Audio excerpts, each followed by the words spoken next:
Não temos nenhuma paciente com esse nome. E o quarto 202 está vazio. Felipe olhou meio desconfiado e disse: Tá bom, meninas, então eu acabei de ficar 15 minutos falando sozinho no quarto. Essa foi boa. Falamos para Felipe que era sério. Não tinha ninguém naquele quarto. Então Felipe disse: Quer dizer que se eu voltar lá agora, não vai ter ninguém lá? Meu nome é Letícia e tenho 37 anos. Eu trabalho como enfermeira em 2 hospitais e o que eu vou contar para vocês aconteceu aproximadamente há uns 7 anos atrás, bem no início de 2018. Bom, eu moro na capital paulista e puxava plantões noturnos nos 2 hospitais que eu trabalhava, cada dia em um. O trabalho era puxado, desgastante e às vezes era muito estranho. Em um dos hospitais em que eu trabalhei, ali na zona sul da capital, a fama era de que existiam alguns quartos assombrados por uma antiga enfermeira. Até hoje eu morro de medo dessas coisas. Enfim, a história que contavam no hospital era que uma enfermeira lá pela década de 70 havia tirado a própria vida no quarto B 202. Desde essa época, muitas pessoas relatavam que aquele quarto era estranho. Barulho, gemidos e até gritos eram ouvidos por lá. Ficou tão pesado esse negócio que lacraram esse quarto. Eu não gostava nem de passar na frente desse quarto. Deus me livre! Porém, há algumas semanas, a direção do hospital decidiu reativar aquele quarto. Quebraram paredes, mudaram o banheiro, pintaram, mudaram o piso, enfim. Fizeram de tudo para descaracterizar o quarto. Algumas semanas depois, descobrimos que aquelas mudanças não tinham adiantado nada. Logo em meu primeiro plantão, após a abertura do quarto, me colocaram para atender justamente aquele andar. Assim que eu cheguei, fui informada que não tinha pacientes no quarto B 202. Porém, provavelmente chegaria paciente durante a madrugada. O plantão estava correndo normalmente. Absolutamente tudo estava sob controle. Até que por volta de 1h da manhã, a campainha de emergência do quarto B 202 foi acionada. Gabriela, minha colega de trabalho, olhou assustada e disse: Oxe, já colocaram algum paciente lá? Tem que ir lá para ver. Procurei nas fichas dos pacientes e não vi nenhuma ficha direcionada ao quarto B202. Achei aquilo muito estranho e disse: E o pior, Gabi, é que aqui não tem nada pro 202. De fato, ele está vazio. Então decidimos ir juntas desligar a campainha. Nós estávamos morrendo de medo. Afinal, toda aquela situação e justamente daquele quarto. Isso não poderia ser coincidência.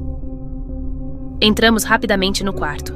E de fato, a campainha estava acionada, como que se alguém tivesse apertado o botão.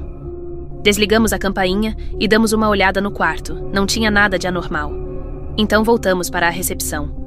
Alguns minutos depois, novamente a campainha tocou. Olhei para Gabi e, sem dizer nada, sabíamos exatamente o que a outra estava pensando.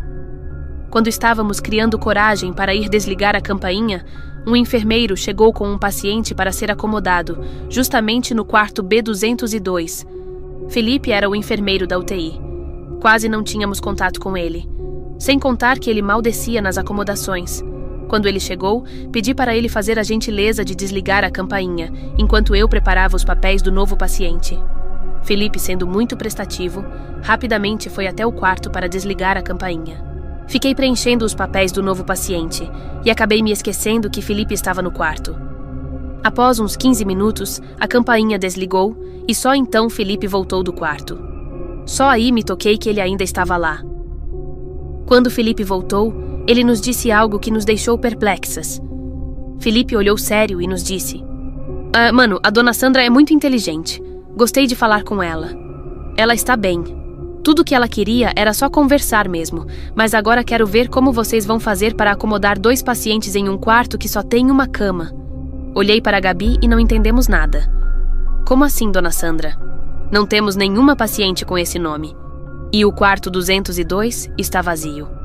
Felipe olhou meio desconfiado e disse: Tá bom, meninas, então eu acabei de ficar 15 minutos falando sozinho no quarto. Essa foi boa. Falamos para Felipe que era sério. Não tinha ninguém naquele quarto. Então Felipe disse: Quer dizer que se eu voltar lá agora, não vai ter ninguém lá?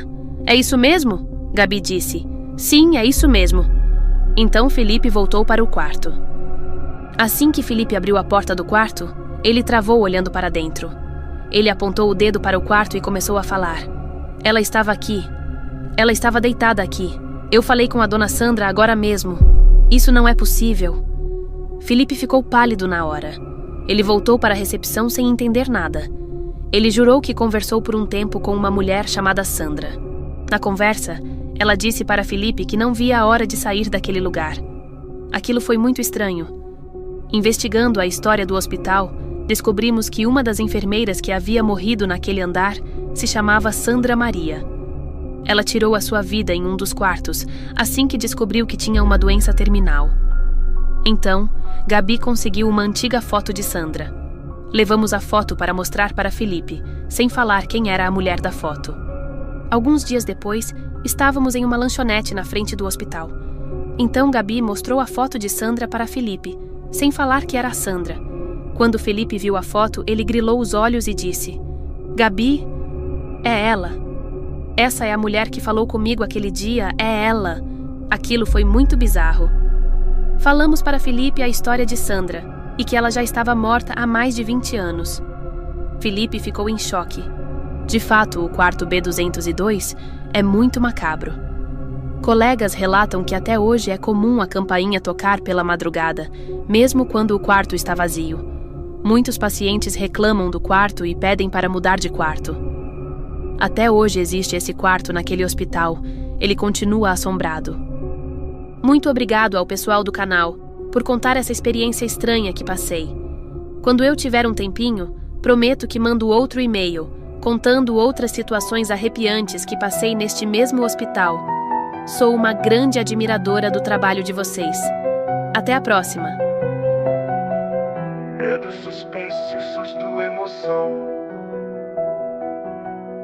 Lenta madrugada, escuridão. Hora do ar.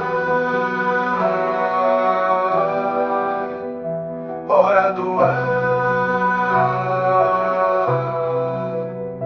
Hora do ar.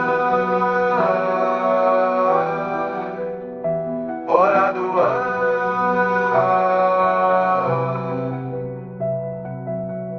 Medo, suspense, susto, emoção. Lenta madrugada, escuridão. Hora do ar.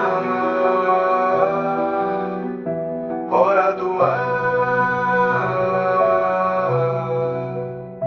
Hora do ar. Hora do ar.